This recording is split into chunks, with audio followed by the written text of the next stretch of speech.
Toluca wins the Champion of Champions and America signs a 4-game loss. Los Angeles, Toluca reaffirms its paternal leadership over America, and Turco Mohamed his teaching dynamic over his Piarist mentor, André Jardine. The Red Devils were crowned Champion of Champions. 3-1 is the epitaph beneath which lies another shattered dream of the much-heard hay. More than 27,000 people collapsed, trembled, joyfully and hysterically brought Dignity Health to the city, which ended up being Dignity Hell on the Devil's lucky night and America's fateful night. They took it very seriously. Absolute commitment, both the champion and the desperate messenger of revenge. Even before the match, both coaches, Mohamed and André Jardine, were oozing anxiety. The first minute of play hadn't even ended and America took the lead.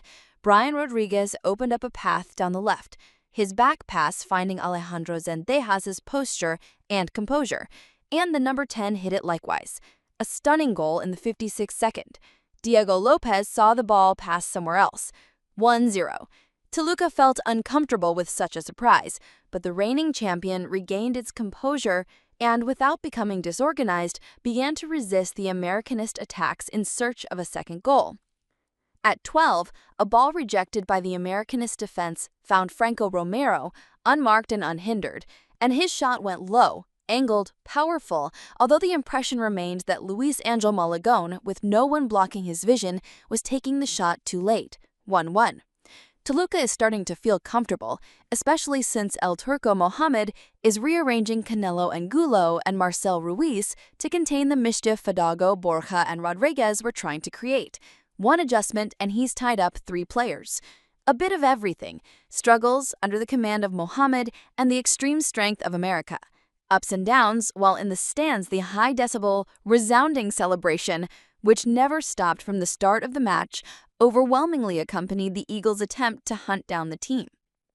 The big question was whether America had learned from the way they were subdued in the final of the previous tournament. Jardine might have, but his players hadn't, and the price had to be paid before halftime.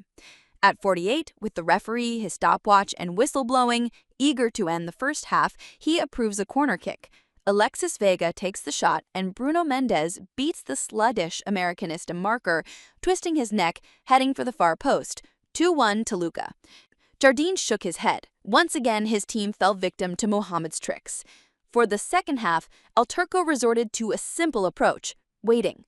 America could have overtaken a break zone first, but the second zone was solid, and they knew that break zones were a pass for their team and a nightmare for the opponent if Alexis and Paulino snatched a ball, curled it up, and waited for the second relay.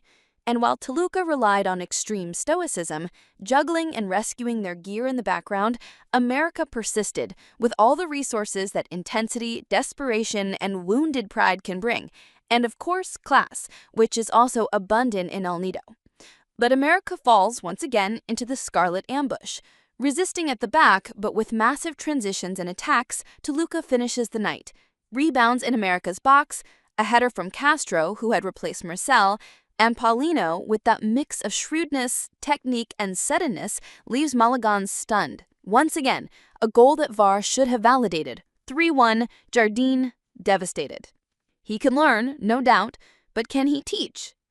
By then, Toluca was already rallying again, and they held on, because undeniably the dedication and devotion of all the furtive children of Coapa was truly commendable. But hell had assembled all its devils at the service of Cerberus. 3-1 in Coapa's 4-time failure. No league, no Club World Cup, no Concacaf Champions League, and no Champion of Champions.